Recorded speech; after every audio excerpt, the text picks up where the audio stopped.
So the message today, I like to say this all the time. I repeat myself every time I speak because they're visitors and I'm reminding us. So many of us grew up with the Bible as either a book we weren't interested in or a book that was deemed as fearful. There are lots of controversial chapters and stories in the Bible.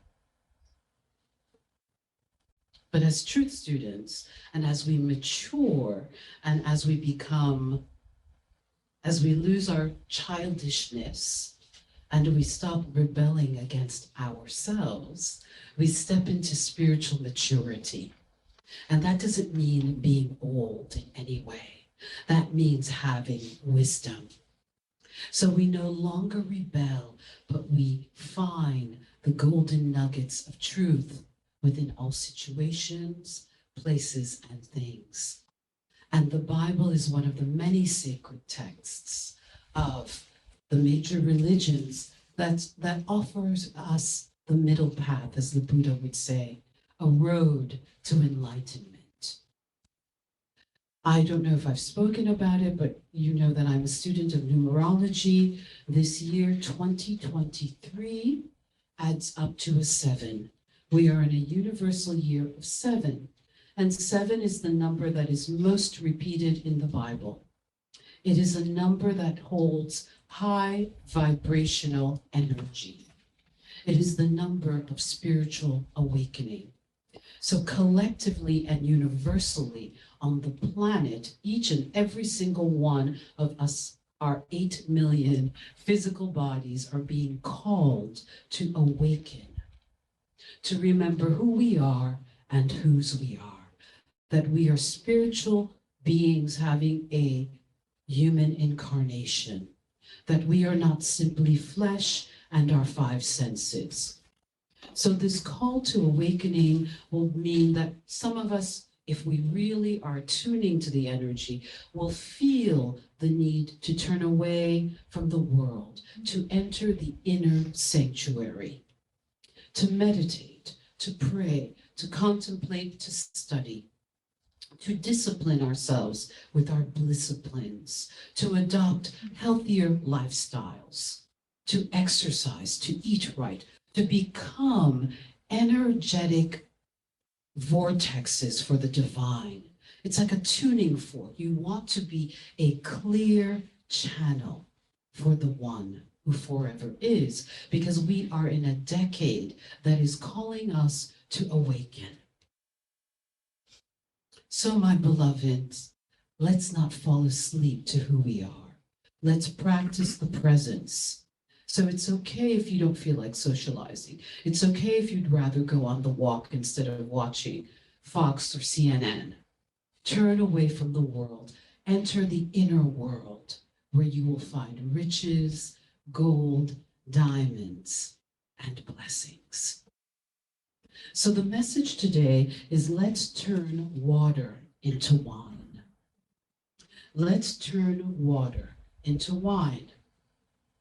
The Bible is an allegory. It is a sacred myth, beginning with Adam and Eve, the divine feminine and the divine masculine, coming into union, moving through every chapter until we arrive to Jesus, the greatest guru of all time, who awakened to the I am presence.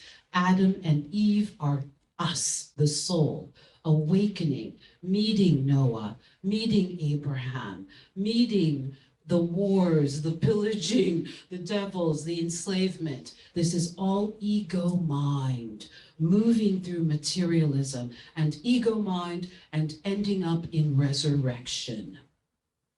And the call to humanity and each and every one of us is, will we stay in the tomb of despair, the tomb of pain, the tomb of trauma, the tomb of lack, you name it, or will we resurrect? That's what the Bible's lesson is for us. Will you resurrect your consciousness, your life, before you pass over to the other side? So we find in John chapter 2, verses 1 through 11, Jesus' first miracle. I remember as a child, teenager, really wondering about the wedding at Cana, because here was Jesus and Mary. This is one of the only chapters where the mother of Jesus is mentioned, and he goes to this wedding, and Jesus creates wine. And so this was the first miracle. One, why would, with all of the admonishment that a lot of Christianity and many religions has about drinking, Jesus created wine. And the wedding guests proceeded to get drunk on the wine of life. So let me read from John chapter 2, verse 1 to 11. Jesus changes water to wine. So pardon me, all my little stuff here. On the third day, a wedding took place at Cana in Galilee. Jesus' mother was there, and Jesus and his disciples were also invited to the wedding. When the wine was gone, Jesus' mother said to him, "They have no more wine." "Woman, why do you involve me? My hour has not yet come." His mother, said and turned to the servants and said, "Do whatever he tells you." Nearby stood 6 stone water jars. It is no coincidence that there is a jar here. The kind used by the Jews for ceremonial washing, and each holding 20 to 30 gallons. Jesus said to the servants, "Fill the jars with water so that they are filled to the brim." He told them, "Now draw some out and take it to the master of the banquet." And so they did. The master of the banquet tasted the water that had been turned into wine, and he did not realize where it had come from, though the servants had drawn the water, and they knew what had happened. So then he called the bridegroom, and he said, "Everyone brings out the choice wine first, and the cheaper wine after the guests have had a lot to drink. And you have saved the best until now." What Jesus did here in Cana of Galilee was the first signs that he revealed his glory. And his disciples believed in him. And so it is.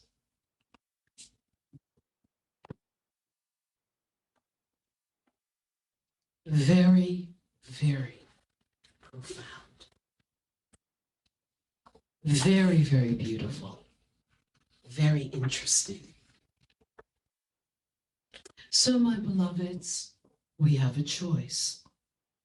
The master teacher, the greatest guru, in this beautiful spiritual lesson is teaching us universal principles. Life is a feast. We can choose to sit at the table of goodness, mercy, health, wholeness, peace, joy, and happiness, or we can stand apart and not feast on the goodness that God has for us in the universe. It is ever available. We have a choice, and there are several things that we must do. Jesus and Mary in this beautiful spiritual tale represent the divine feminine and the divine masculine, which we all have within us. The divine feminine or feminine energy by many times can become overwhelmed by emotions. I know for myself, sometimes my emotions can get the best of me. My fear, my doubt, and my worry. So the mother of Jesus comes up to him and says, "There's no wine. There's no wine left. What are we going to do about that? And Jesus, as the I am presence, unified with the mind of God, goes, stop. What does that have to do with me? So many times our emotions are looking at our lives, the outside, at the facts, going, I don't have enough money in my bank account. I've just been diagnosed with this dis-ease, or my relationships are falling apart. And the divine feminine will go, oh my God, there's no way out of this. What are we going to do? We're going to do nothing. It's not going to work out. It's never going to be right. And as we attune, the awakened one, Jesus, as the divine teacher, comes to us and reminds us there is a power and presence greater than anything in this world that can heal and restore any situation, so that we can live in the abundance of peace in our minds and then abundance in our lives. So we are going to give up this idea that this is just another story, or the Bible is just filled with stories. As truth students, we are all metaphysicians. We are going to look deeper and capture the spiritual, mental, and scientific view of the laws of mind, of the laws of the universe, which Jesus, the greatest guru, is attempting to teach us. So Galilee, the location of this miracle, means your mind or your consciousness. That's what it represents symbolically.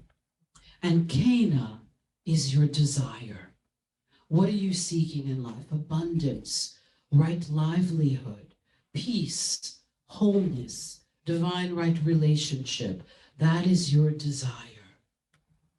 The message, the marriage, is the purely mental or personal embodiment of your dream.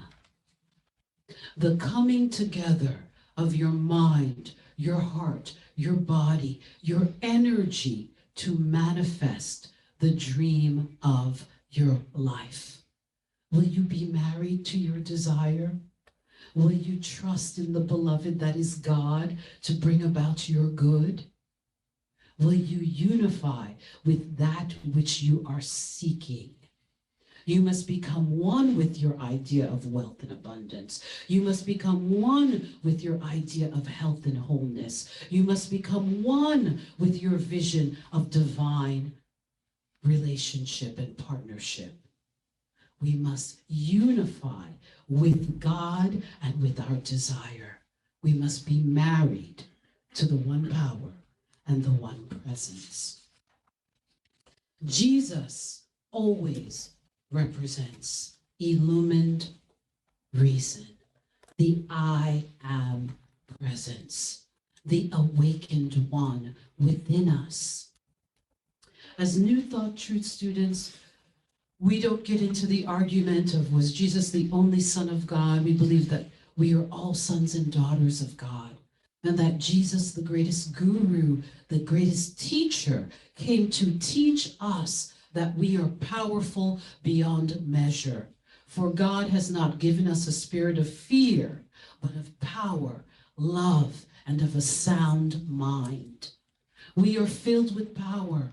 We are filled with love, and we can embody the sound mind, the mind that is not disturbed by what the world is saying, by what your thoughts are saying, what the fear is saying, what the guilt or shame or trauma is saying.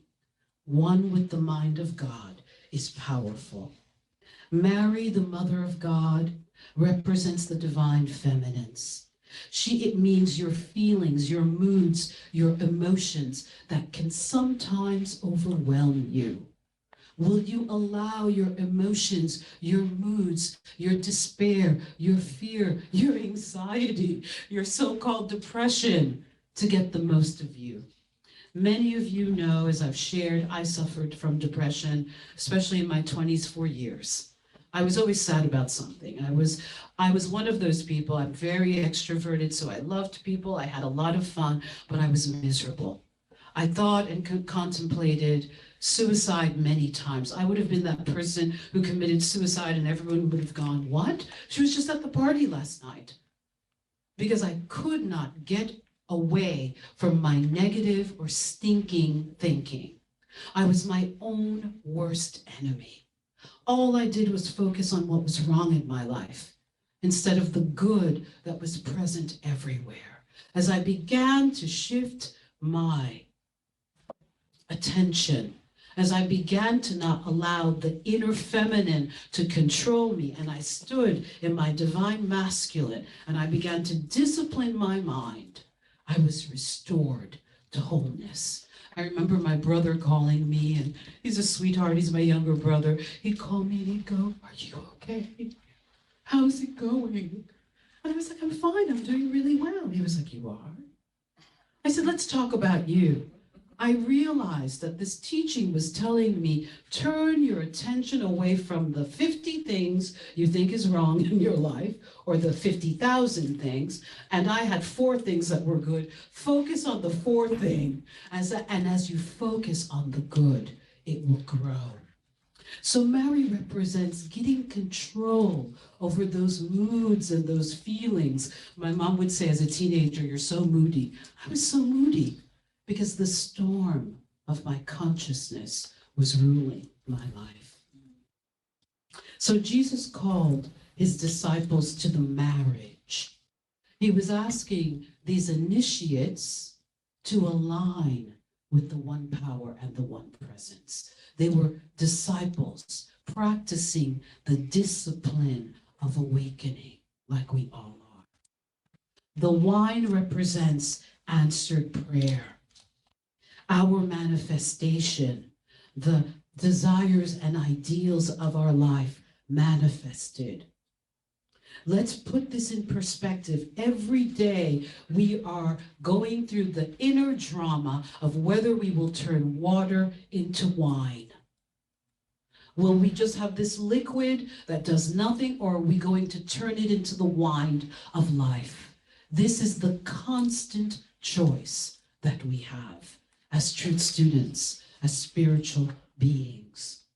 When we want to accomplish something, be it health, supply, increasing finances, solving relationship problems, whatever suggestions of lack, "I can't do it, it's impossible." That is the divine feminine. That's that moodiness. That's that fear. That there is no hope. All is lost. I can't accomplish this. This is hopeless. These are your feelings of lack and limitation. This is bondage, enslavement, talking to you. When the Jews were enslaved in Egypt, Egypt is materialism. The city, all that glitters, enslaved to materialism, enslaved to fear, enslaved to lack. Are we enslaved to the limitations of this world, or will we stand up and become awakened beings? The I am presence, Jesus at the feast, changing water into wine. So basically the truth principle is, as I think and feel inside, so is my outside world.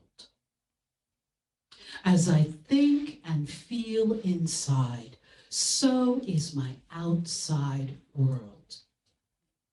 And depending on whether those thoughts are positive, negative, or neutral, I will create, manifest according to my consciousness. So Mary says to Jesus, "There's no wine." And he says, "Woman, my time has not come." What does that have to do with me? The I am presence within you does not care about the appearance of lack, does not care that you have a dis-ease, does not care if relationships seem like they're falling apart, does not care about the rumors of war and everything happening on the planet. It knows the truth that God is all powerful. And if you align with this presence, you can change your life. So the I am presence said to the emotions, the inner feminine, I don't have anything to do with that. There's no lack. It doesn't exist. And the inner feminine, that was the divine masculine, the I am presence, the inner feminine calmed itself, turned to the servants, the thoughts in your mind, and said, do everything he tells you to do. Follow that power within. Follow the inner promptings. Be on your meditation. Be in your exercise. Be in your right eating and right thinking, right movement, right meditation. And the I am presence will send you divine guidance and inner promptings to change your life. But who shall you serve, my beloveds? The crazy thoughts in my mind that I served for a few decades that were depressing my physiology, because now we know with neural pathways and everything that science is discovering that depending on how you're thinking, you can actually create disease in your body or heal it. Well, I was creating dis-ease in my mind through the appearance of depression and anxiety. Now, there is a physiological reality. I took my medication, I blessed them, and I got to the point where I was well enough that I could do herbal remedies. And now if I don't take an herbal remedy, I'm fine, because I'm doing the practices that keep me in alignment with God. God works through the medicine, and God works through the miracles. It's all God. So it's okay to take medication for whatever appears to be ailing you. Know the truth, though. You are healed and whole through the power of God with you. So, as I think and feel inside, so is my outside world, my body, my finances, my environment, my social position, all the phases of my external relationship to this world and out and the world outside stems from the inside. We must live from the inside out, and then we will turn water into wine. So the Bible says, as a man, as a woman, as a child, as an individual thinkest, so he is, so she is in their heart. The heart represents the unconscious. Sometimes I get overwhelmed. I mean, this spiritual technology that we call New Thought is fabulous, but I get concerned about, what am I thinking in my subconscious mind?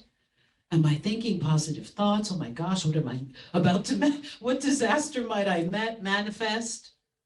But please know, one with God is a majority. That's my human mind thinking. I go back to God. I resume again. I go back to spirit. I meditate on my oneness with God. And I know that spirit is dissolving and cleansing all of the patterns, all of the things I can't see. I'm not in this life alone. The bridegroom and the bride were not in the marriage feast alone. They had no idea that a miracle had taken place. But in that celebration, gratitude, love, they were celebrating with their loved ones. They were in gratitude. They were unifying the masculine and the feminine within. They were celebrating life unconsciously, and it brought about a miracle. Sometimes all you need is to just laugh, watch a funny movie, allow something to distract you. Be positive no matter what, and the miracles will manifest. The 6 jars will be filled to the rim with the abundance of life. So when you are in doubt, fear, despair, and worry, reject it. Reject it. Say to yourself, I'm not going to believe this lie. My human mind is lying to me. The truth is I am whole. The truth is I am wealthy. The truth is I have happy relationships. The truth is I am not lonely. I am surrounded in love. The birds are singing their songs to me. The trees in the sky are showing me love. The stranger on the street that greets me, that is God working in and through every person, place, and thing to envelop me in love, in goodness, mercy, beauty, and truth. Decide to know I'm tuning into God's broadcast. No matter what the world is saying, I am in alignment with the cosmos. So you reject it by focusing on the presence of God within. So woman means woman. The inner feminine, like I've said, that becomes emotional. Don't allow, I call it the ocean of emotions, to cast your little ship, flinging right, and to sink your ship. Don't allow your thinking to sink your ship. You can abide in calm waters because God is the water of life. So reject the thinking of the world that tells you you are less than, that you are small, that it's impossible, that it can't happen. The wedding at Cana is a divine spiritual tale that is reminding us that we can trust, that there is a power and presence within us that can create abundance, overflowing abundance from nothing.